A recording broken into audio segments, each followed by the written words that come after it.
أعوذ بالله السميع العليم من الشيطان الرجيم. بسم الله الرحمن الرحيم. الحمد لله الذي هدانا لهذا وما كنا لنهتدي لولا أن هدانا الله لقد جاءت رسل ربنا بالحق. الصلاة والسلام على الرسول المسدد المصطفى الأمجد المحمود الأحمد أبي القاسم محمد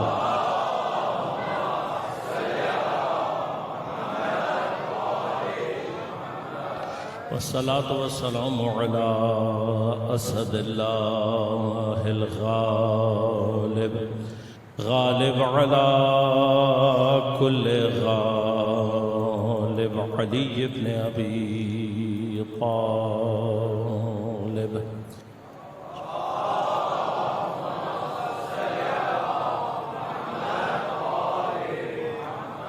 والصلاة والسلام على سيدة المعصومة المظلومة الطاهرة البتول بضعة الرسول فاطمة الزهراء سيدة نساء العالمين.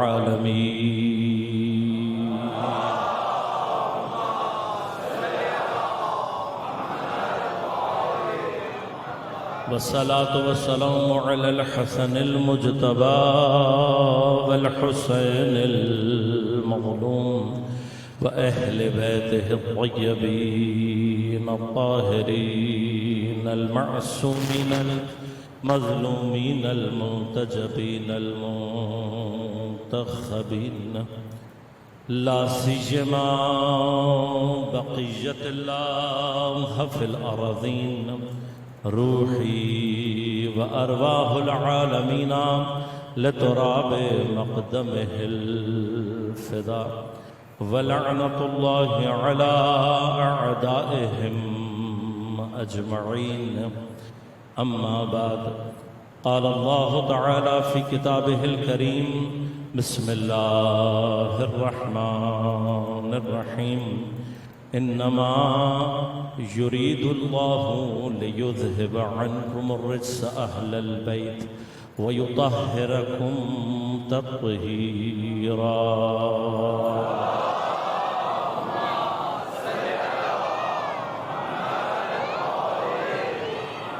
مومنین کرام، سامعین محترم، عزیزان کرام قدر، عزاداران سید الشہداء، سن 1444 ہجری ماہ محرم الحرام عشر اولا میں آیہ تطہیر اور مقام عصمت کے عنوان سے ہماری گفتگو کا سلسلہ جاری ہے، اور مطالب آپ کی خدمت میں عرض کرنے کے لیے عنوان پر گفتگو کے لیے سرنامہ کلام کے طور پر آیہ تطہیر کو انتخاب کیا اور آپ کی خدمت میں تلاوت کا شرف حاصل کیا۔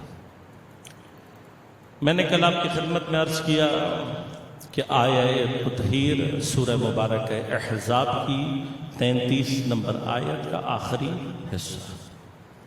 انشاءاللہ آیت کے حوالے سے جو مطالب سیاق اور سباق کے حوالے سے کچھ مطالب ہیں وہ آپ کی خدمت میں عرض کروں گا۔ بحث یہ ہے کہ پروردگار اس آیت میں انشاءاللہ ترجمے کے حوالے سے تفصیلی بحث اپنے مقام پر عرض کروں گا۔ آیت میں بچوں کے لیے خاص طور پر عرض کر دوں کہ پروردگار ارشاد فرما رہا ہے: انما یرید اللہ، اللہ کا ارادہ بس یہ ہے، لیذہب عنکم الرجس اہل البیت، اے اہل بیت، اللہ تم سے دور رکھے رجس کو، وَيُطَهِّرَكُمْ تَطْهِيرًا، اور تمہیں اس طریقے سے پاک رکھے جس طرح سے پاک رکھنے کا حق ہے۔ انشاءاللہ مطالب میں تفصیل سے عرض کروں گا. بحث ہمارے پاس طہارت کی بحث سب جب ہم کریں گے تو طہارت میں اور تطہیر میں فرق کیا ہے. یعنی میں واقعاً بعض اوقات تعجب بھی کرتا ہوں، انشاءاللہ مطلب آپ کی خدمت میں عرض کروں گا کہ لفظی اعتبار سے بھی، لغوی اعتبار سے بھی اگر طہارت اور تطہیر کا فرق سمجھ میں آ جائے، خود بخود سمجھ میں آ جاتا ہے کون آیہ تطہیر کا مصداق ہو سکتا ہے اور کون نہیں ہو سکتا. لیکن بحث جو ہم مقام عصمت بیان کرتے ہیں، کیونکہ آپ جانتے ہیں اگر آیہ تطہیر سے مقام عصمت ثابت ہو تو جو بھی اہل البیت ہیں ان کے لیے عصمت قرآن سے ثابت ہو جاتی ہے. البتہ ہمارے پاس قرآن میں اور ادلہ بھی ہیں کہ جس سے اہل بیت کی جو عصمت ہے وہ ثابت ہوتی ہے. انشاءاللہ وہ اپنے مقام پر وہ ادلہ بھی آپ کی خدمت میں ذکر کروں گا. اب کل میں نے آپ کی خدمت میں عرض کیا تھا کہ عصمت کا ایک نظریہ ہمارے پاس ہے اور ایک نظریہ وہ ہے کہ جو عموم اہل سنت نے اختیار کیا. ایک بات جو حتماً اور یقینی ہے، جس میں کوئی شک اور بحث نہیں ہے، وہ یہ کہ اصل مفہوم عصمت، تصور عصمت اسلام کے ان نظریات میں سے ہے جس میں اختلاف نظر نہیں پایا جاتا. یعنی اسلام میں، مسلمانوں میں ایسا کوئی فرقہ نہیں ملے گا جو اصل عصمت کا منکر ہو، ایسا کوئی نہیں. لیکن عصمت کے معنی میں اور عصمت کی کیفیات میں اختلاف رائے ہے. لہذا عصمت ہے کیا؟ عصمت کے حوالے سے مختلف مباحث پیش کیے گئے ہیں. میں پہلے آسان الفاظ میں دو چار باتیں کر دوں اور پھر تھوڑی سی ادبی گفتگو علمی آپ کی خدمت میں عرض کروں. یا عصمت ایک ایسی صلاحیت ہے کہ جو اگر انسان کے اندر موجود ہو تو وہ طاقت رکھتے ہوئے بھی، قدرت رکھتے ہوئے بھی، ممکن ہوتے ہوئے بھی گناہ نہیں کرتا. یہ عصمت کا ایک معنی ہے. عصمت کے دوسرے معنی کیا ہیں جو بعض جمہور نے کیے بھی اور وہ اس کے قائل ہیں؟ وہ کہتے ہیں کہ جی عصمت کا معنی یہ ہے کہ انسان کے اندر اصلاً صلاحیت گناہ نہ ہونا، کہ جب صلاحیت گناہ نہیں ہے، ایسا کرتا ہی نہیں ہے. اب یہاں مشکل کیا پیش آتی ہے؟ مشکل یہ پیش آتی ہے کہ اگر آپ اس طرح کی عصمت کے کم از کم انبیاء کے لیے بھی قائل ہو جائیں کہ بھئی انبیاء ایسے معصوم ہیں کہ یہ گناہ کر ہی نہیں سکتے، تو جو بحث عقلی طور پر مشکل ایجاد کر دیتی ہے وہ کیا ہے؟ جس طرح سے فرشتوں کے لیے یہ عصمت تمام عالم اسلام میں بالاتفاق، اب اس میں شیعہ سنی بحث نہیں، کہ فرشتہ وہ معصوم مخلوق ہے کہ جو گناہ انجام دینے کی اصل صلاحیت اس کے اندر موجود نہیں ہے. البتہ اپنے مقام پر آپ کی خدمت میں یہ بھی عرض کروں گا کہ ہم جب کہتے ہیں کہ فرشتہ گناہ نہیں کر سکتا تو وہاں پر اس کے ہمارے نزدیک معنی کیا ہے، تو میں انشاءاللہ اپنے مقام پر اس کو بھی عرض کروں گا آپ کی خدمت میں کہ وہاں پر آیا مثلا کوئی ایسی اللہ تعالیٰ نے مخلوق ایجاد بنا دی ہے کہ اصلا اس کے اندر سے صلاحیت ہی نہیں ہے، یہ مسئلہ ہے، یہ کوئی اور انشاءاللہ اپنی جگہ عرض کروں گا. لیکن فرشتوں کے بارے میں یہ بات سب ہے کہ وہ گناہ کر ہی نہیں سکتے، اس پر سب کا اتفاق ہے، معصوم مخلوق ہے. اسی وجہ سے چونکہ وہ گناہ نہیں کرتے اور عبادات کو انجام دیتے ہیں، اطاعت کو انجام دیتے ہیں، ان کی اس اطاعت کے لیے اللہ نے کوئی ثواب اور اجر ان کے لیے اس طریقے سے نہیں رکھا. لہذا یہ جنت اور جہنم کی جو بحث ہے اس کا ان سے کوئی تعلق نہیں. اب مسئلہ یہ ہے کہ اگر انبیاء کے اندر اسی طرح کی عصمت کے قائل ہو جائیں کہ جس طرح سے فرشتے نہیں کر سکتے گناہ، انبیاء بھی ایسے ہی ہیں، تو فوراً جو بحث پیش آتی ہے وہ کیا ہے کہ جب ان کے لیے کوئی جزا سزا نہیں ہے تو پھر نبی کے لیے جزا سزا کا کیا تصور رہ جاتا ہے؟ یہ کیا بات ہے کہ فرشتہ گناہ نہ کر سکے پھر بھی جنت میں نہ جائے مثلا، اور نبی گناہ نہ کر سکے لیکن جنت میں جائے، جب دونوں ہی گناہ نہیں کر سکتے. تو اب یہاں سے جب مشکل پیش آئی تو کیا ہوا؟ عصمت کے معنی کو تھوڑا سا تبدیل کیا گیا. کہا کہ بھائی معصوم ہوتا ہے نبی، لیکن اگر اپنے تمام اعمال میں اسی طرح کا معصوم ہو جائے پھر تو جنت جہنم کی بحث ختم. اب یہ ہو نہیں سکتا، کیونکہ یہ بھی ثابت ہے کہ انبیاء نے بالآخر جنت میں جانا ہے، اصل استحقاق رکھتے ہی وہ ہیں. تو اب کیا کریں؟ تو اب انہوں نے عصمت کے معنی کو تھوڑا سا تبدیل کیا کہ جب دریافت وحی کر رہا ہوتا ہے نبی، جب وحی لے رہا ہوتا ہے اور جب وحی پہنچا رہا ہوتا ہے، بس اس وقت معصوم ہوتا ہے. جس وقت مل رہی ہے اس کو وحی اور جس وقت پہنچا رہا ہے. کیوں؟ مسئلہ ہے. اگر یہ کہہ دیں کہ نبی معصوم نہیں ہوتا تو پھر یہ کیسے پتہ لگے گا جو وہ پہنچا رہا ہے وہ صحیح ہے یا نہیں؟ لہذا مجبور ہے یہ کہنے میں کہ کم از کم وحی کی حد تک لینے میں بھی اور پہنچانے میں بھی معصوم ہے. کیوں؟ اس لیے کہ ہم اور آپ وحی کو درک نہیں کر سکتے. ہمارے آپ کے اندر وحی درک کرنے کی صلاحیت موجود نہیں ہے. لہذا یاد رکھے گا، جن کے اندر وحی کو درک کرنے کی صلاحیت نہیں ہے، خدا نہ مستقیم ان سے بات کرتا ہے بات. کوئی ہے جو ادعا کر سکے کہ مجھ سے اللہ تعالیٰ نے ڈائریکٹ بات کی؟ جو بھی کہے گا جھوٹا ہوگا. کیوں؟ اس لیے کہ یہ ڈائریکٹ بات کرنے کے لیے وحی کی دریافت کی صلاحیت ہونی چاہیے. اگر آپ وحی کو ریسیو کرنے کی صلاحیت رکھتے ہیں تو خدا آپ سے بات کرے گا. اب اس میں اندر کوئی بڑا فلسفہ نہیں ہے، میں مثالیں دیتا ہوں، ابھی بھی دوں گا. اگر کسی موبائل کے اندر وائی فائی کا ڈیوائس نہ ہو لگا ہوا ہو، اس کے اندر وہ نہ لگی ہو چیز، تو کیا پھر وہ وائی فائی ڈیٹیکٹ کر سکتا ہے؟ نہیں کر سکتا. تو ہمارے اور معصوم کے درمیان کم از کم جو فرق موجود ہے وہ یہ ہے، اس کے اندر کوئی ایک ایسی چیز لگی ہوئی ہے، اس کے اندر کوئی ایک ایسی صلاحیت موجود ہے کہ وہ وحی کو دریافت کر سکتا ہے. ہم نہیں کر سکتے. لہذا قرآن میں 2 مقامات پر اللہ نے نبی سے کہا، قل اے حبیب کہہ دو، انا بشر مثلکم، میں تمہارے جیسا بشر ہوں.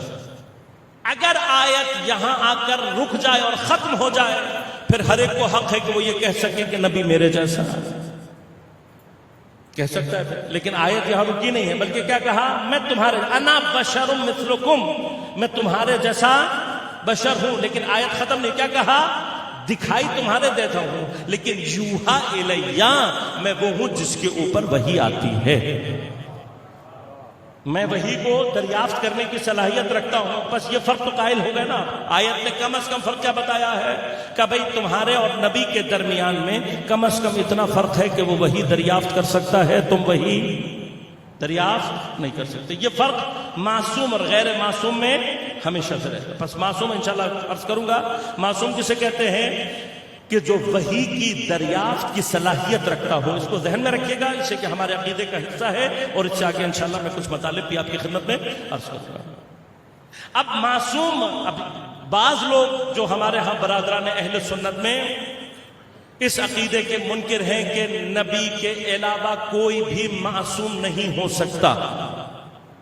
حتیٰ میں اتفاقاً اسی تحقیق کے دوران بعض علماء اہل سنت کے فتاوی پڑھ رہا تھا.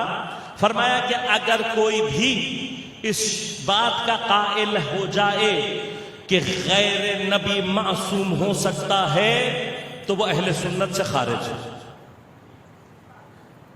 اب مباحث اور بھی بہت سارے ہیں، کچھ دعائیں ہیں وہ ہمیں دیتے رہتے ہیں، کچھ اچھے سے الفاظ ہیں وہ بھی ہمارے لیے استعمال ہوتے رہتے ہیں. یہ ان کی مہربانی ہے کہ وہ ہمیں ایسے الفاظ سے یاد کرتے ہیں. بہرحال عرض کرتا ہوں یہ مہربانی ہے ان کی، کہ جب وہ ایسے الفاظ استعمال کرتے ہیں تو کچھ نہ کچھ تو گناہ ہمارے خود بخود جھڑ ہی جاتے ہوں.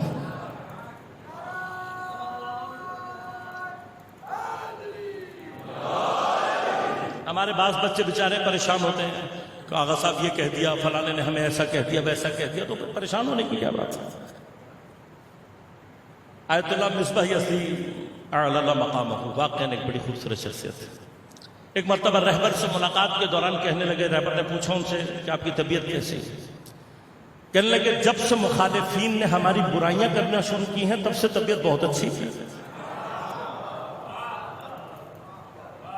اس لیے کہ وہ جتنی ہماری برائیاں کریں گے کچھ نہ کچھ تو گناہ خود بخود ہی کم ہونا شروع ہو جائیں گے۔ تو کہنے دیجئے آپ کو کسی کے کہنے سے فرق کبھی نہیں پڑتا۔ کہتے ہیں بھائی لوگ ہیں، ہمارے دوست ہیں، احباب ہیں، کہتے ہیں کوئی مسئلہ نہیں، یہ تو قیامت کو پتہ لگے گا کہ کس نے کیا کہا۔ خوب عزیزان من، بعض کے فتاوی حتیٰ کیا ہے، اب میں کوئی بحث نہیں کرنا چاہتا، سارے اہل سنت کے جتنے بھی علماء ہیں میرے لیے قابل قدر، لیکن میں سوال کرنے کا حق رکھتا ہوں ایک طالب علم کی حیثیت سے، اور تمام علماء اہل سنت کو چیلنج کر رہا ہوں، کوئی ایک عالم آ کر یہ کہہ دے کہ جناب حضرت مریم سلام اللہ علیہا معصومہ نہیں ہیں، چیلنج کر رہا ہوں، چیلنج کر رہا ہوں پورے عالم اہل سنت کے تمام علماء کو، کوئی ایک آ کر یہ کہہ دے، اور اگر قرآن سے ایک غیر نبی معصوم ثابت ہو گیا،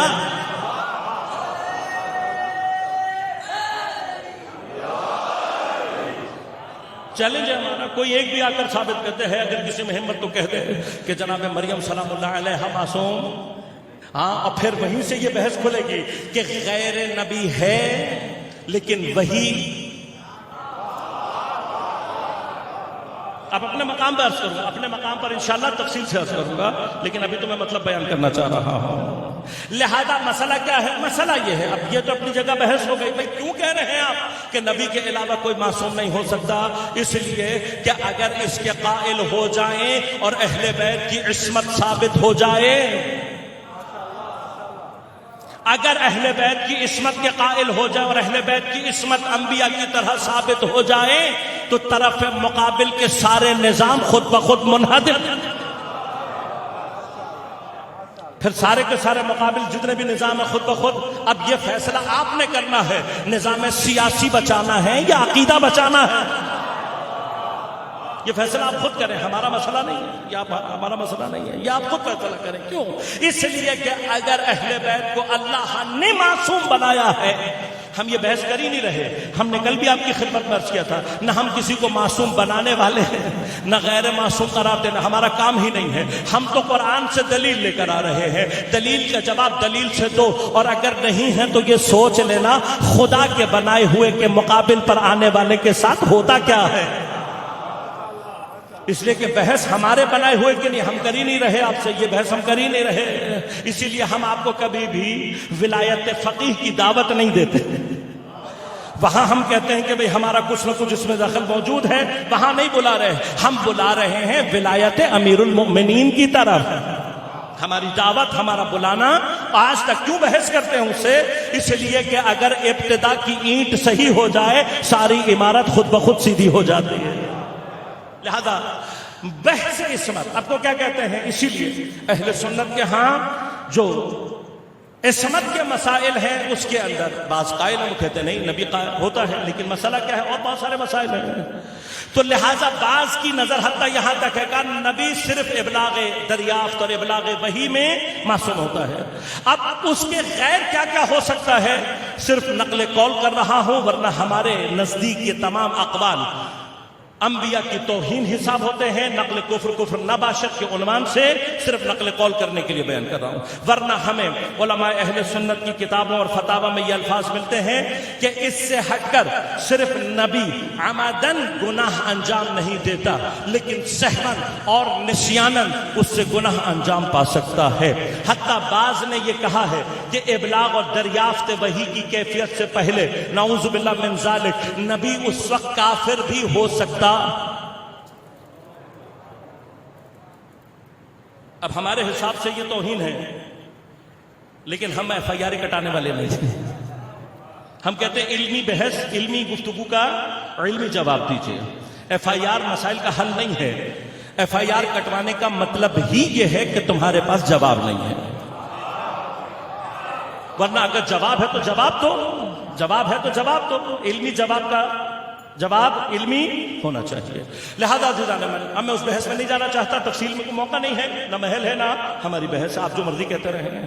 لہذا عزیزان من، حتیٰ یہاں تک کتابوں میں ملا ہے، بعض نے تفسیر مظہری کو جا کر دیکھ لیجئے، حضرت آدم علیہ السلام کی نسبت حتیٰ شراب خواری کی تہمت موجود ہے. اب ہم نہیں کہنا چاہتے، ہم اس تفصیل میں نہیں جانا چاہتے، میں نے عرض کیا میں اس بات کو کھولنا یہاں نہیں چاہتا، لیکن ایک عصمت کا نظریہ یہ ہے کہ جو پیش کیا گیا. اس کے مقابلے پر علماء تشیع کا عصمت کا نظریہ کیا ہے؟ حتی بعض اہل سنت کے علماء نے بھی اس نظریے کی تائید کی ہے. العصمت ملکۃ اجتناب المعاصی مع تمکن منہا یا علیہا. کا عصمت ایک ایسا ملکہ ہے، انشاءاللہ میں عرض کروں گا کہ ملکہ سے کیا مراد ہوتی ہے. یہ بادشاہ کی ملکہ نہیں ہے، بلکہ انسان کے اندر ایک صلاحیت ہے. ملکہ کا ہونا، تسلط ہونا، کسی چیز کو پوری طرح سے کنٹرول میں رکھنا. یہ لفظ عربی میں بھی ملکہ استعمال ہوتا ہے، لیکن عربی میں ملکہ ایک ایسی پاور، ایک ایسی قدرت، ایک ایسی صلاحیت اجتناب گناہ پر، اس کے ساتھ کہ اس کے لیے گناہ کا کرنا ممکن ہو، یعنی قدرت پر گناہ رکھتے ہوئے بھی اس ملکے کی وجہ سے گناہ کو انجام نہیں دیتا. یہ عصمت کا ایک معنی ہے. یہ معنی ہمارے ہاں بھی استعمال ہوتا ہے، لیکن جب ہم بات کرتے ہیں عصمت مطلقہ کی تو وہاں پر اس معنی کے علاوہ کیفیت کیا ہے؟ صرف قدرت بر گناہ اس معنی میں نہیں ہے کہ اس کے اندر ایک ملکہ ہوتا ہے، بلکہ ملکہ سے آگے بڑھ کر ایک کیفیت یہ ہوتی ہے کہ جہاں پر یہ کیفیت جزو ذات بن جاتی ہے.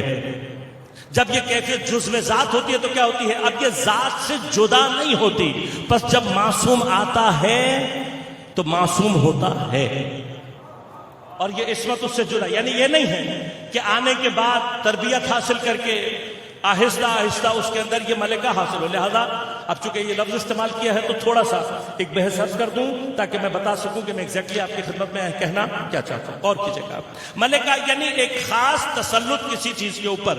بس اب عربی میں غور کیجئے گا، اگر کوئی عمل ایک مرتبہ انجام دیا جائے تو اسے عمل کہتے ہیں، فعل کہتے ہیں.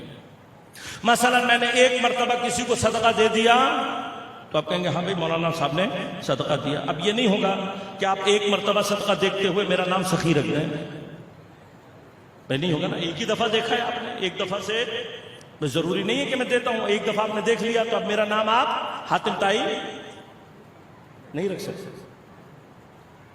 لیکن اگر آپ 2-4 دفعہ دیکھ لیں تو کیا تب میرا نام حاتم طائی رکھ دیں گے؟ تب بھی نہیں رکھیں گے. کیوں؟ اس لیے کہ اگر عمل تکرار ہونے لگ جائے تو عادت کہلاتا ہے. ابھی تک فعل تھا، جب تکرار ہوئی تو آپ نے کیا کہا؟ بھائی مولانا صاحب کی عادت ہے، عادتاً دیتے ہیں. یہ عادت سے نکل کر، بحث عادت سے نکل کر اس وقت ملکہ کی بحث میں داخل ہوتی ہے کہ جہاں پر یہ نفس کے اندر ایسے رسوخ کر جائے کہ پھر بندہ ہر حال میں یہ کام انجام دیتا ہو. لہذا فعل کی بحث ایک مرتبہ دیکھا، چند مرتبہ دیکھا تو آپ کہیں گے بھائی عادت ہے. معذرت، عادت سے آگے کیا ہے کہ اگر میں اتنی کثرت سے یہ عمل انجام دے رہا ہوں کہ میری پہچان بن جائے، یعنی صرف ایک دفعہ نہیں دیا، 2-3 دفعہ دکھائی نہیں دیا، میں یہ کام اتنی کثرت سے کر رہا ہوں، اتنی کثرت سے میں صدقہ دیتا ہوں کہ لوگوں کے درمیان میرا صدقہ دینا میری پہچان بن جائے. تو جب یہ پہچان کے مرحلے میں داخل ہوتی ہے تو کہلاتی ہے صفت. عمل، عادت، صفت. صفت کب ہے؟ کہ جب میں اس کے ذریعے سے پہچانا جانے لگوں. لیکن اس پہچان کے مرحلے سے آگے کیا ہے کہ وہ میرے نفس میں اس طریقے سے رسوخ پیدا کر لے کہ پھر مجھ سے اس کی جدائی ممکن نہ ہو.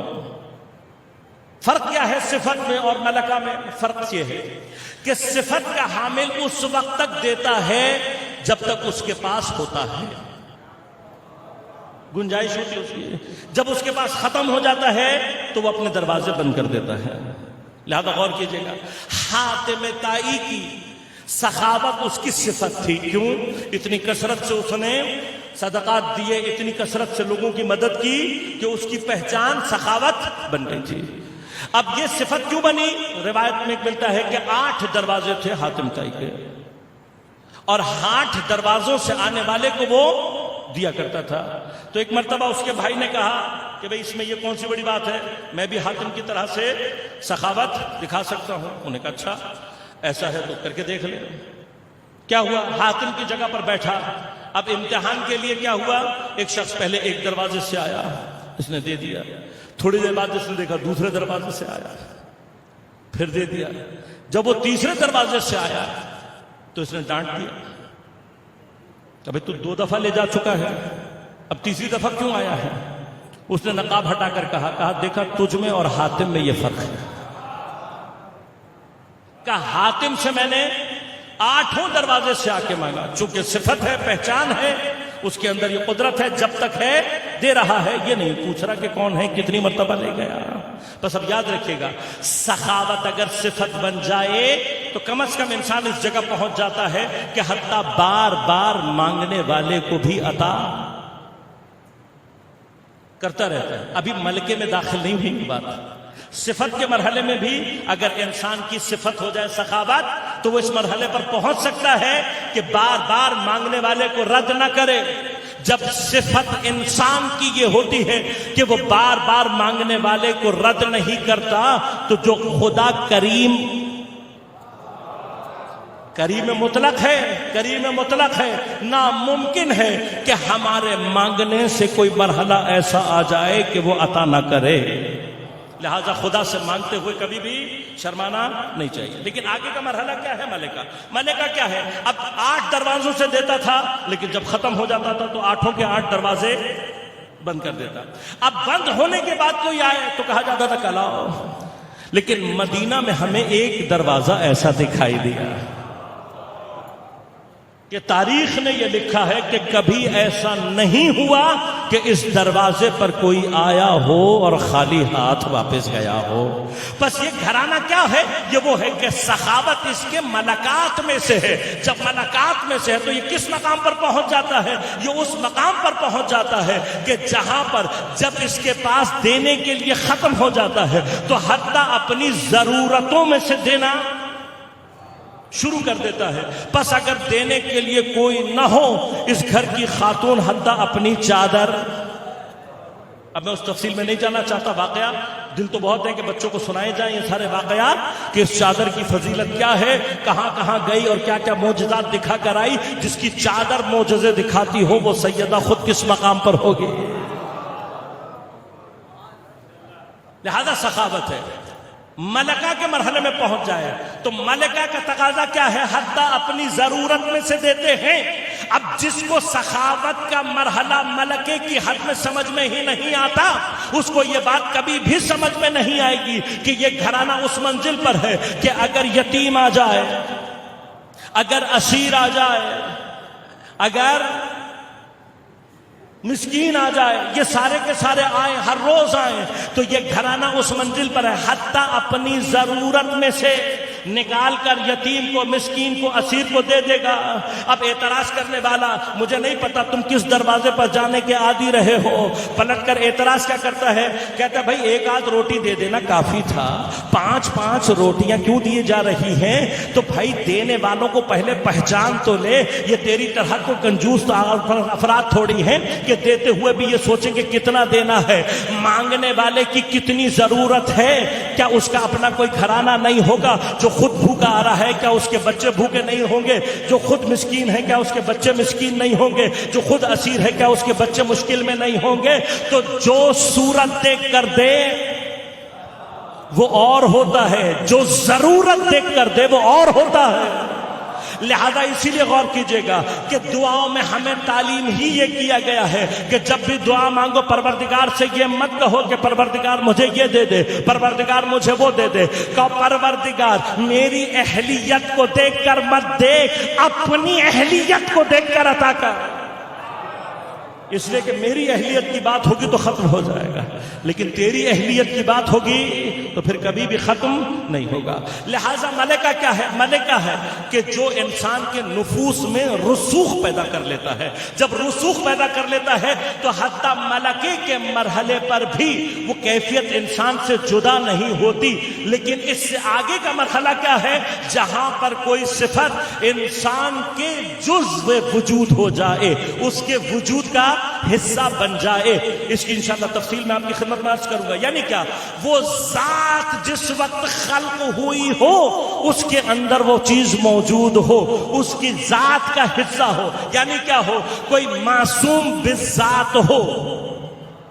اب جو بالذات معصوم ہے اس سے کبھی بھی عصمت کو جدا کرنے کا تصور، جیسے ہی عصمت کا تصور ہٹائیں گے خود بخود ذات ختم ہو جائے گی۔ بس یہ مرحلہ ضروری کیوں ہے اس کا مقدمہ آج انشاءاللہ آپ کی خدمت میں عرض کروں گا، اور پھر تفصیل سے آپ کی خدمت میں عرض کروں گا انشاءاللہ۔ دو مقدمے میں نے عرض کرنے ہیں۔ پہلا، ایسی عصمت کی ضرورت کیوں ہے، یہ پہلا مرحلہ۔ دوسرا، ممکن ہے یا نہیں خود انسان کے طہارت کے مراحل، یہ جو میں نے ابھی آج آپ کی خدمت میں بحث کی، عمل، عادت، صفت اور ملکہ۔ تو جب ملکہ بنتا ہے تو انسان کے وجود میں کون سا حصہ ہوتا ہے کہ جب وہاں پر بات پہنچتی ہے تو وہ انسان کے اندر ملکہ کی کیفیت پیدا کر لیتا ہے۔ تھوڑی سی ذرا سائنٹیفک گفتگو کر لوں، یعنی اگر انسان کے کانشیس مائنڈ کا حصہ ہے تو کیا ملکہ بن سکتا ہے؟ سب کانشیس میں چلا جائے تو کیا تب بنتا ہے؟ یا اس کے ان کانشیس مائنڈ کا حصہ بن جائے؟ شعوری طور پر، تحت شعوری طور پر یا لا شعوری طور پر؟ لہذا انشاءاللہ یہ بحث آپ کی خدمت میں عرض کروں گا تاکہ عصمت کی صحیح جائگاہ اور مقام ہمارے اور آپ کے لیے واضح ہو سکے۔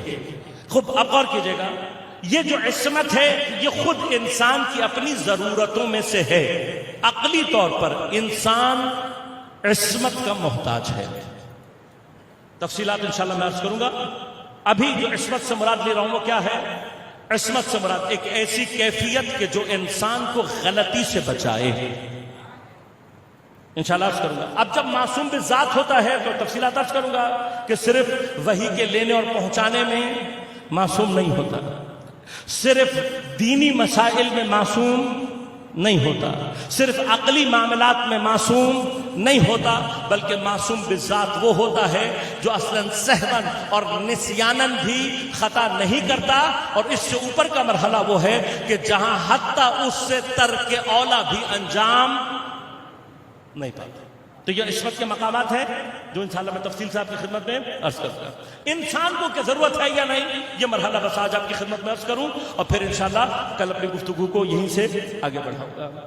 انسان کا مسئلہ کیا ہے؟ انسان کی عام زندگی میں، عام کاروبار زندگی میں انسان عصمت کو تلاش کرتا ہے یا نہیں؟ مطلب ہماری عام زندگی میں ہم عصمت کو تلاش کرتے ہیں یا نہیں؟ عصمت ہمیں چاہیے یا نہیں؟ تو اب عصمت کے مقابلے پر جو لفظ ہم استعمال کرتے ہیں عام زندگی میں وہ کہلاتی ہے پرفیکشن۔ پرفیکشن کیا ہوتی ہے؟ پرفیکشن وہ ہوتی ہے جہاں پر غلطی کا امکان ختم ہو جائے۔ پرفیکٹ کسے کہتے ہیں؟ مسٹر پرفیکٹ کون ہوتا ہے؟ جس سے غلطی کا امکان ختم ہو جائے۔ ہمیں یہ پرفیکشن ریکوائرڈ ہے یا نہیں؟ یہ ہماری عقلی ضرورت ہے یا نہیں؟ عقل انسان، انشاءاللہ اس کے اور بھی ادلہ دوں گا کہ انسان کے اپنے وجود میں عصمت کا جو طلب ہے اور مقام ہے وہ اس کی ضرورت وجودی ہے، یعنی انسان ہے تو عصمت کو طلب کرے گا۔ اپنی جگہ بحث انشاءاللہ خدمت میں عرض کروں گا۔ آج بہت سادی سی گفتگو کر رہا ہوں ایک خاص مقام تک پہنچانے کے لیے۔ مرحلہ کیا مرحلہ یہ؟ عام زندگی میں آپ اگر غور کیجئے گا، آپ کسی ڈاکٹر کے پاس چلے جائیں، اب میں بعض لوگوں پہ الفاظ کا سہارا لوں گا اور آپ کی ذہانت اور ذکاوت انشاءاللہ میرے ساتھ رہے گی، کیونکہ میں اس سے لمٹ اس سے آگے کراس نہیں کر پاؤں گا، تو غور کیجئے گا۔ آپ جب ڈاکٹر کے پاس جاتے ہیں تو عام طور پر آپ اگر کسی سخت مسئلے میں، آپ پیچیدہ مسئلے میں پھنس جائیں، خدا نخواستہ اللہ سب کو محفوظ رکھے، آپ ہمیشہ ڈاکٹر وہ تلاش کرتے ہیں جو کہ غلطی نہ کرے۔ ایسے ہی ہے نا؟ کیوں اچھا ڈاکٹر ڈھونڈتا ہے؟ اچھا ڈاکٹر کون سا ہوتا ہے؟ کبھی جس کے کیس ہسٹری میں فیلئرز نہ ہو۔ اگر اس کی کیس ہسٹری میں فیلئرز آ رہے ہوں تو آپ کو ڈر لگتا ہے کہ بھائی پتہ نہیں خدا نہ خواستہ کسی کا بائی پاس کا آپریشن ہو اور پتہ لگے ڈاکٹر صاحب پیچھے 8-10 مریض خدا کی بارگاہ میں بھیج چکے ہیں. تو کتنے لوگ کرائیں گے بائی پاس؟ کوئی بھی نہیں کرائے گا. لہذا خود ڈاکٹرز جو ہیں وہ اس چیز کو بڑا، البتہ یہ ان کے پروفیشن کے ساتھ میں سمجھتا ہوں زیادتی ہے کہ کوئی کسی کیس کو صرف اس لیے نہ لے کہ میرا ریکارڈ صحیح رہے. اس لیے کہ یہ یاد رکھیے گا زندگی اور موت اللہ کے ہاتھ میں. آپ کی اور ہماری ڈیوٹی کیا ہے؟ اخلاصاً اپنے وظیفے کو انجام دینا. میں تفصیل میں نہیں جانا چاہتا، ڈاکٹرز میرے لیے بہت محترم ہیں، ایسا نہ ہو کہ مائنڈ کر جائے. صرف ڈاکٹرز نہیں ہیں، گھر بنوانا ہو، پتہ لگے جو انجینئر صاحب لے کر آئے ہیں پیچھے 2-4 گھر ان کے گر چکے ہیں، بنوائیں گے گھر ان سے.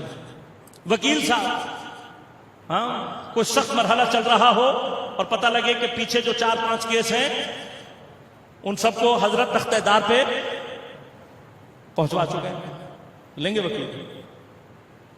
اب میں اگر آپ سے آ کر یہ کہوں کہ بھائی یہ میرے دوست ہیں، وکیل ہیں، ڈاکٹر صاحب ہیں، انجینئر صاحب ہیں، اب اس سے زیادہ اوپر نہیں جا رہا میں، یہ آگے آپ کے فہم پر چھوڑ. ڈاکٹر صاحب ہیں، انجینئر صاحب ہیں، وکیل صاحب ہیں، بہت ہی مخلص لوگ ہیں، بہت ہی مخلص ہیں، بہت ہی مؤمن ہیں، بڑے ہی ایماندار ہیں، سینئر ہیں، بوڑھے ہو چکے ہیں. ایک عرصہ انہوں نے ساتھ گزارا ہے. ہمارے بڑے پرانے ساتھی ہیں، بڑے بڑے مقامات پر ہم ان کو دیکھ چکے ہیں. ساتھ ہمارے بڑے عرصے سے ہم جانتے ہیں، ہمارا بڑا پرانا ساتھ ہے. بیچارے بوڑھے بھی ہیں، مخلص بھی ہیں، ایماندار بھی ہیں، وغیرہ وغیرہ سب ہیں، لیکن بس ذرا غلطی کر جاتے ہیں کہیں. ہے ڈاکٹر، اخلاص دہرا رہا ہوں، بہرحال آپ کے تو فہم تک پہنچ جائے بات میری، اس سے زیادہ لائن کراس نہیں کر سکتا. ہیں ڈاکٹر ہیں، بہت اچھے ہیں، مخلص ہیں، ایماندار ہیں، سینئر ہیں، ہمارے پرانے ساتھی، جاننے والے ہیں، لیکن غلطی کر جاتے ہیں. آپ کہیں گے بھائی بڑی مہربانی، زندگی کا مسئلہ ہے. انجینئر ہیں، یہ ساری خصوصیات رکھتے ہیں، آپ کیا کہیں گے بھائی بڑی مہربانی، زندگی موت کا مسئلہ ہے. وکیل، زندگی موت. بس یاد رکھے گا انسان بطور فطرت کا تقاضا ہے انسان کی کہ وہ اپنی زندگی میں پرفیکشن کو تلاش کرتا ہے. بس آپ اتنی اچھی بات کہوں گا، جس کو دنیا اور زندگی پیاری ہے وہ دنیا میں پرفیکشن تلاش کرتا ہے، وہ دنیا میں عصمت تلاش کرتا ہے. جن کو دین پیارا ہے وہ دین میں عصمت تلاش کرتے ہیں. جن کو دین پیارا ہے وہ دین میں عصمت کو تلاش کرتے ہیں. ہم معصوم تلاش صرف اس لیے کر رہے ہیں کہ اپنا دین کسی ایسے کے ہاتھ میں نہیں دے سکتے. کیوں نہیں دے سکتے؟ بس ابھی آخری اپنے بچوں کو سمجھانے کے لیے مثال دوں گا تاکہ بات ان کے ذہنوں میں اور اچھی طرح سے بیٹھ جائے، اور پھر انشاءاللہ گفتگو کو ختم کروں گا اور کل یہیں سے گفتگو کا آغاز کروں گا. انسان کی زندگی کی ضرورت پرفیکشن ہے. میں سمجھتا ہوں آج شاید اس کی مثال دینا ہمارے لیے اور زیادہ آسان ہو گیا ہے. آج جب انٹرنیٹ کی دنیا نے اتنی ترقی کر لی ہے اور ہمارے بچے آج زبان ہی یہ سمجھتے ہیں انٹرنیٹ کی زبان، کنیکشن. ہاں یہ بیچاری ہماری جو آج کی نسل ہے یہ بغیر کنیکشن کے ایسا لگتا ہے موبائل تو چلے نہ چلے یہ بچے نہیں چلیں گے بغیر کنیکشن کے. ایسے رشتہ داروں کے گھر نہیں جاتے جن کے گھر وائی فائی نہ ہو، ایسے ہوٹل میں رہنا نہیں چاہتے جہاں وائی فائی نہ ہو، کھانا کھایا ہو یا نہ ہو یاد نہیں رہتا، کنیکشن 2 منٹ کے لیے چلا جائے پریشان. خود سوچو کہ بن کیا رہے ہو، جا کہاں رہے ہو، خود سوچ لو کہاں جا رہے ہو، کہاں پہنچو گے. لہذا غور کیجیے گا. اب یہ بچے جتنے بھی ہیں آپ انٹرنیٹ کی دنیا میں کس چیز کو تلاش کر رہے ہو؟ اگر ہر مرتبہ ایرر دینے لگے کیا ہوگا؟ کیا ہوگا؟ کام کر سکو گے؟ نہیں کر سکتے. لہذا یاد رکھیے گا پرفیکشن انسان کی فطری ضرورت اس لیے ہے کہ جب انسان رشد اور تکامل کے سفر کو طے کرتا ہے، ترقی کے سفر میں آگے بڑھنا چاہتا ہے، جتنا اس کا واسطہ ایرر لیس اور پرفیکٹ چیزوں سے ہوگا اتنی تیزی سے ترقی کرے گا. اب اگر ہر تھوڑی دیر میں آپ کا ڈیوائس ایرر دینے لگے کیا ہوگا؟ کچھ کر سکو گے یا نہیں؟ اب ڈیوائس کے ایرر کی ایک چھوٹی سی مثال کئی دفعہ دے چکا ہوں، دہرا رہا ہوں بچوں کو سمجھانے کے لیے. ایرر اگر ڈیوائس کرے تو کیا مشکل پیش آ سکتی ہے؟ بس یہ مثال دوں اور زحمتوں کو تمام کروں. آج کل آپ گھر کا راستہ تلاش کرنے کے لیے کسی جگہ پر جانا ہو، اب لوگ ایڈریس نہیں پوچھتے، زمانے نے ترقی کر لی، آپ یہاں تک پہنچ گئے ہیں کہ اب آپ کیا کہتے ہیں؟ آپ کہتے ہیں بھائی لوکیشن بھیج دو، ہاں لوکیشن بھیج دو۔ جب لوکیشن آ جاتی ہے، غور کیجیے گا، دنیا کا کہیں کا کوئی ایڈریس ہو، آپ نے کہیں پر بھی جانا ہو، حتیٰ ایک شہر سے دوسرے شہر، ایک ملک سے دوسرے ملک، ہاں ہے نا، گویا ایک ترقی نے انسان کے اوپر زمین کے سارے راستوں کو ایک ڈیوائس کے اندر سمیٹ دیا۔ ایسا ہی ہے نا بھائی؟ ایسا ہے یا نہیں ہے؟ ایسا ہے یا نہیں ہے؟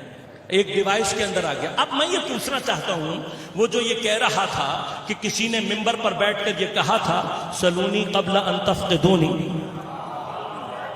پوچھ لو اس سے پہلے کہ میں تمہارے درمیان نہ رہوں، کیا ابو طالب کا بیٹا زمین کے راستوں سے زیادہ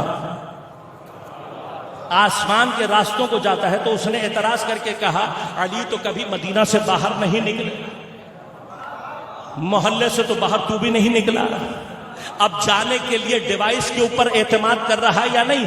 ایک ڈیوائس کے اندر زمین کے سارے راستے اگر آ سکتے ہیں تو میرا مولا کائنات کے راستوں سے کیسے واقف؟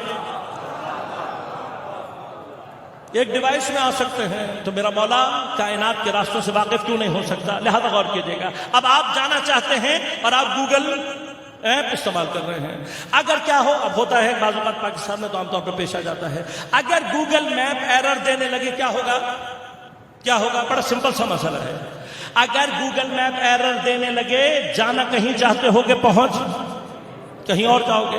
لہذا اب عقلی طور پر ہمارا جوان کیا کہتا ہے؟ کہتا ہے بھائی سسٹم ایرر لیس ہونا چاہیے، جہاں سسٹم ایرر لیس ہو جائے وہیں سے عصمت آغاز کرتی ہے، وہیں سے عصمت شروع ہوتی ہے۔ اب اتنا سا مسئلہ ہے، انٹرنیٹ ایرر لیس ہوگے تو منزل پر دقیق پہنچ جاؤ گے، اگر انٹرنیٹ ایرر کرنے لگے، جانا کہیں چاہتے ہوگے، پہنچ کہیں جاؤ گے۔ تو اب ہم بحث نہیں کرنا چاہتے، ہم صرف اتنا کہنا چاہتے ہیں سیر اللہ کرنی ہے، اگر اللہ کی طرف پہنچنا ہے تو جس کو وسیلہ بنا رہے ہو اسے معصوم ہونا چاہیے خدا تک پہنچنے کے لیے۔ اگر غیر معصوم کا سہارا لوگے، جانا کہیں چاہتے ہوگے، پہنچ کہیں اور۔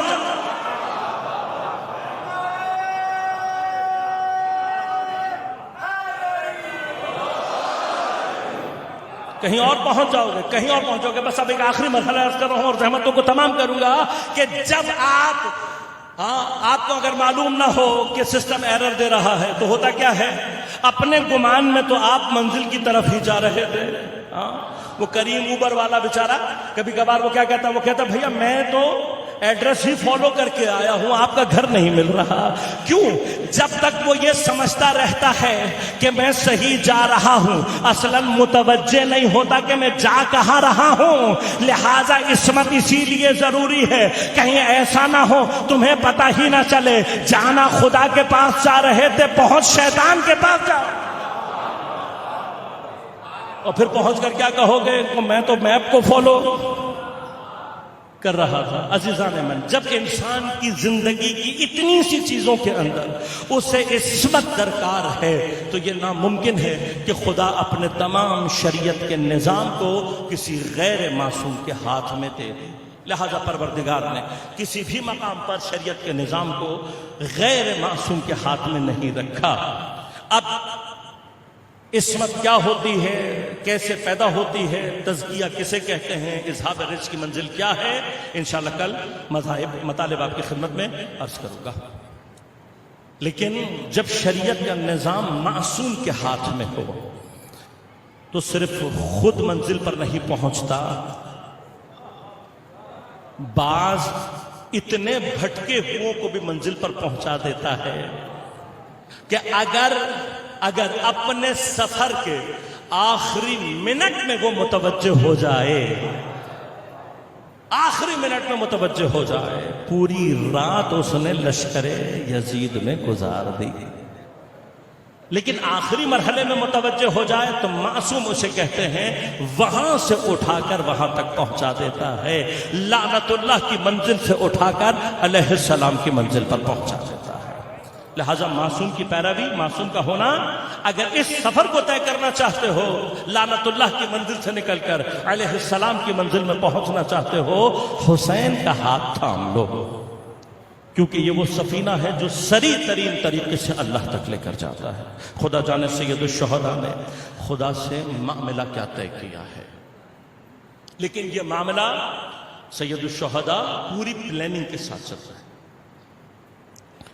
آج دوسرا دن ہے محرم کا، دوسری تاریخ ہے، سید الشہداء کا کربلا میں ورود ہو چکا ہے۔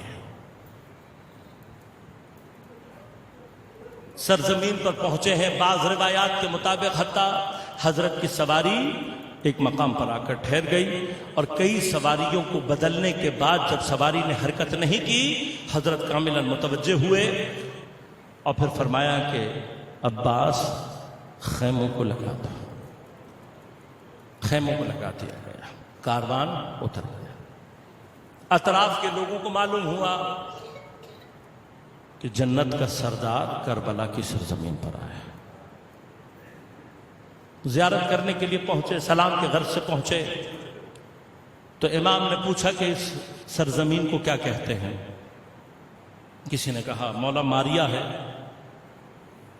کسی نے کہا نینوا ہے، مختلف نام ہیں کہ جو لیے گئے۔ ایک بوڑھے شخص نے آ کر کہا مولا اس زمین کو کرب و بلا، فرمایا پروردگار کرب و بلا سے اپنی پناہ میں رکھے۔ خیمے لگ گئے۔ بعض روایات نے کہا کہ کچھ دیر کے بعد جناب زینب سلام اللہ علیہ نے اذن ورود چاہا اور بھائی کے پاس آ کر کہنے لگی بھائی جب سے اس سرزمین پر آئی ہوں میرے دل میں کچھ ہول سے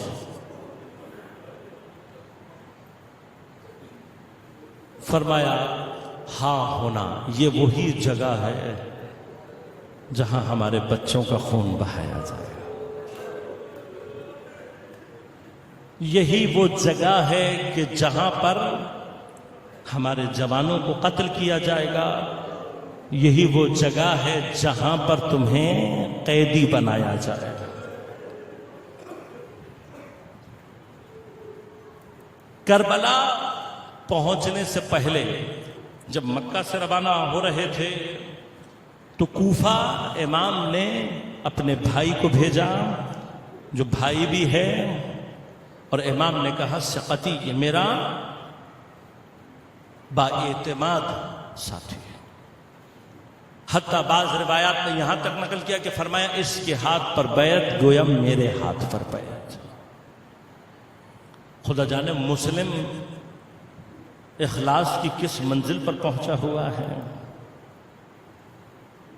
سید الشہداء کے ہاتھ کی نسبت مسلم کے ہاتھ سے پیدا ہونا کوئی عام مقام ہے۔ جناب مسلم کربلا کی وہ شہادت ہے کہ جو کربلا سے پہلے اور کربلا سے دور واقع ہونے کے باوجود کربلا سے متصل ہے۔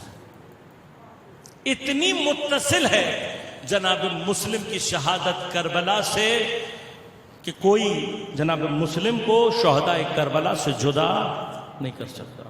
حتیٰ روز عاشور، عصر عاشور جو ایک زیارت نامہ نقل ہوا ہے کہ جس کے لیے علماء نے فرمایا گویا ایک تسلیت نامہ ہے جو پیغمبر امیر المؤمنین جناب سیدہ سلام اللہ علیہ کی خدمت میں پیش کرنے کا ائمہ نے ایک طریقہ بتایا۔ خود اس زیارت نامے کے الفاظ میں اور حتیٰ زیارت اربعین میں شہداء کربلا کی زیارت کے درمیان جو اسم مبارک موجود ہے وہ جناب مسلم میں منقل، یعنی خود ائمہ نے حضرت مسلم کو کربلا کے شہداء کے ساتھ قرار دیا، لہذا کوئی طاقت جناب مسلم کو جدا نہیں کر سکتی۔ جناب مسلم نے جو بھی واقعات پیش آئے اس کی تفصیل انشاءاللہ کبھی خدا نے توفیق دی تو آپ کی خدمت میں عرض کروں گا، لیکن اپنے زمانے میں جناب مسلم نے اپنی بصیرت سے وہ نقش چھوڑا ہے کہ اگر آج زمانے کے مسلم کو سمجھنا ہو اس زمانے کے مسلم کو پہچاننا شروع کر دو۔ جو کام اس زمانے میں حضرت مسلم نے انجام دیے، اگر آج کے حسین کا مسلم تلاش کرنا ہے تو اس زمانے کے مسلم کو پہچاننے کی کوشش کرو، آج کا مسلم خود بخود سامنے آ جائے۔ صرف ایک اشارہ کر دوں، اس زمانے کے مسلم کی سب سے بڑی بصیرت کیا تھی کہ جب اس نے دیکھا کہ لوگ حسین کے منتظر ہیں لیکن طاغوت خواص کو ایک ایک کر کے قتل کر رہا ہے، تو آپ کی بصیرت نے یہ تقاضا کیا کہ اگر خواص کو بچانا ہے اور اپنے زمانے کے حسین کی مدد کرنی ہے تو پھر اب گھر میں بیٹھ کر نہیں کیا جائے گا بلکہ قیام کرنا پڑے گا، تاکہ خواص کو محفوظ رکھا جا سکے اور امام کے آنے سے پہلے ایک ایسی حکومت کو تشکیل دے دیا جائے کہ جب امام آئیں تو امام کے لیے زمینہ پوری طرح سے فراہم ہو۔ اگر حضرت مسلم اپنے قیام میں کامیاب ہو جاتے، تاریخ کا صفحہ کچھ اور رقم کر رہا ہوتا، لیکن کیا ہوا؟ بے بصیرتی کا نتیجہ مسلم کی پشت خالی ہو گئی۔ جناب مسلم کی شہادت نے سید الشہداء کے ارادے کو کوفے سے تبدیل کر کے کربلا کی طرف پھیر دیا۔ یعنی کیا؟ جہاں مسلم شہید ہو جائے اور شیعہ بیدار نہ ہو، وہاں حسین مدد کے لیے نہیں آتے۔ میں بہت سنگین جملہ کہہ چکا ہوں، کہیں ایسا نہ ہو خدا نہ خواستہ کہ ہم اپنے زمانے کے نہ مسلم کو پہچان پائیں، نہ اپنے زمانے کے مسلم کی پشت کو مضبوط کر پائیں، اور خدا نہ خواستہ ہمارے زمانے کے مسلم کو کچھ ہو گیا تو یاد رکھنا پھر زمانے کا حسین ہماری طرف نہیں آئے گا۔ میں یہ سارے مطالب تفصیل سے کبھی موقع ملا تو آپ کی خدمت میں عرض کروں گا کہ جو کہہ رہا ہوں وہ کیا ہے، اور میرے پاس اس کے لیے دلیلیں موجود ہیں۔ اپنے زمانے کے حسین کا ساتھ دینا چاہتے ہو، اپنے زمانے کے مسلم کو پہچانو۔ ہمارے زمانے کا مسلم کون ہوگا؟ ہر وہ شخص، ہر وہ عالم، ہر وہ فقیہ اپنے زمانے کا مسلم بن سکتا ہے جو منتظر حسین کے آنے سے پہلے قیام کرے، حکومت الہیہ کو اس نیت سے قائم کرے کہ جب حسین آئے گا تو یہ حکومت اس کے حوالے کر سکے۔ اب اگر اپنے زمانے کا کوئی فقیہ ایران کی سرزمین پر یہ کام کر رہا ہو، خود بخود اپنے زمانے کا مسلم بن جائے گا۔ اگر لبنان کی سرزمین پر کوئی کر رہا ہو، اپنے زمانے کا مسلم بن جائے گا۔ اگر نائجیریا کی سرزمین پر کوئی کر رہا ہو، اپنے زمانے کا مسلم بن جائے گا۔ اگر یمن کی سرزمین پر کر رہا ہو، اپنے زمانے کا مسلم بن چلا جائے گا۔ بس جتنے مسلم مضبوط ہوتے چلے جائیں گے، اتنا آنے والے حسین کے لیے ظہور خود بخود آمادہ ہوتا چلا جائے گا۔ لہذا ہماری اور آپ کی ڈیوٹی صرف اتنی ہے کہ اپنے مسلم کو پہچانیں اور اپنے مسلم کی پشت کو مضبوط کریں۔ مسلم کی پشت مضبوط ہو تو پھر حسین کو کوئی آنے سے روک نہیں سکتا۔ لیکن اگر مسلم کا ہی تحفظ نہ کیا جائے تو کیا ہوتا ہے؟ بے بصیرتی کا نتیجہ کیا نکلتا ہے کہ کل تک ہزاروں جس کے ہاتھ پر بیعت کر رہے تھے، عشاء کی نماز پڑھ کر نکلا تو اکیلا تھا۔ اور یہاں حسین علیہ السلام کربلا سے نزدیک ہوا چاہتے ہیں، راستے میں ہیں، گھوڑے پر بیٹھے بیٹھے ایک مرتبہ کلمہ استرجاع کو اپنی زبان سے جاری کیا، اِنَّ لِلَّهِ وَإِنَّ إِلَيْهِ رَاجِعُونَ، اور آنکھوں سے اشک جاری ہو گئے۔ جب جناب عباس کی نگاہ پڑی، ایک مرتبہ تڑپ کر رہے ہیں، سید الشہداء کی آنکھوں سے آنسو، زبان پر اِنَّ لِلَّهِ وَإِنَّ إِلَيْهِ رَاجِعُونَ۔ ایک مرتبہ بڑے ادب کے ساتھ گھوڑا اپنا امام حسین کے نزدیک لائے اور نہایت ادب کے ساتھ پوچھا، مولا اس آزردہ خاطری کی وجہ کیا ہے؟ آنکھوں سے اشک کی وجہ کیا ہے؟ ایک مرتبہ آنسو بہاتے ہوئے حضرت نے اپنی انگلیوں کے درمیان اشارہ کر کے کہا، عباس ذرا دیکھو تو صحیح۔ جب جناب عباس نے نگاہ کی تو دیکھا کوفے کے دارالامارہ کی سب سے اونچا مقام ہے،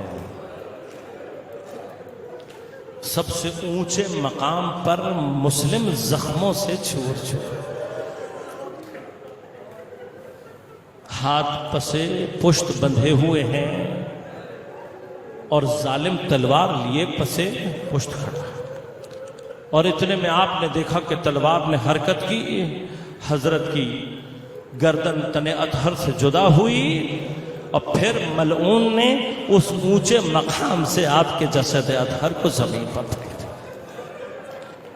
اسلام کی تاریخ میں یہ پہلا جنازہ ہے جو مسلمانوں کے ہاتھوں بے احترامی کا شکار ہو رہا ہے۔ حتی بعض تواریخ نے لکھا اس پر بس نہیں کیا گیا، بلکہ حضرت کے پیروں میں رسی باندھ کر آپ کے جسد اطہر کو کوفے کے بازاروں اور درباروں میں پھرایا گیا۔ ان بے احترامی کرنے والوں سے ایک مرتبہ پوچھو تو صحیح، جس کا لاشا گھسیٹ رہے ہو اس کی نسبت تمہارے پیغمبر سے ہے کیا؟ یہ کون سا اسلام، یہ کون سا مسلمان ہے؟ یہ منظر دیکھ کر ایک مرتبہ حضرت عباس کو جلال آیا، لیکن حضرت نے فرمایا عباس ابھی نہیں، خدا جانے جناب عباس کے صبر کا امتحان کہاں کہاں ہوا۔ عباس خیموں کو لگا دو، خیموں کو لگا دیا گیا۔ حضرت مسلم کی زوجہ حضرت عباس کی بہن ہیں، امام حسین کی بہن ہیں۔ ایک مرتبہ جب خیموں کو لگایا، بہن کے خیمے میں گئے، آنکھوں سے آنسو جاری ہیں۔ فرمایا جناب مسلم کی چھوٹی سی بیٹی ہے 4 سال، اس کو گود میں بیٹھا کر اس کے سر پر پڑی نوازش سے حسین نے ہاتھ پھیرنا شروع کیا، آنکھوں سے اشک بھی جاری ہے۔ کہا میری بیٹی آج سے تجھے کوئی پریشانی ہو، کوئی تکلیف ہو تو مجھے اپنے باپ کی جگہ سمجھ کر مجھ سے کہہ دے۔ نبوت کے گھرانے کی پرورش یافتہ بچی تھی، ایک مرتبہ کہنے لگی ماموں آپ مجھے ایسے نوازش کر رہے ہیں جیسے یتیموں کو نوازش کیا جاتا ہے۔ حضرت کی آنکھوں سے اشک جاری ہو گئے، جواب نہیں دے پا رہے حضرت، لیکن بس ایک جملہ کہوں گا، سید الشہداء آپ کی بارگاہ میں ہاتھ باندھ کر مسلم کی بیٹی کا نصیب ہے، ابھی تو باپ کی شہادت کی خبر بھی نہیں ملی ہے، حسین جیسا شفیق امام پیار کر رہا ہے، نوازش کر رہا ہے، لیکن ہائے میری بی بی سکینہ کی قسمت، وہاں کربلا کے بن میں آواز گونج رہی تھی، الا قد قتل الحسین بکربلا، الا قد ذبح الحسین بکربلا۔ ارے سکینہ کو کوئی نوازش کیا کرتا، کوئی تعزیانے لگا رہا تھا، کوئی سکینہ کے تماچے لگا رہا تھا، کوئی میری بیوی کے کانوں سے گوہر۔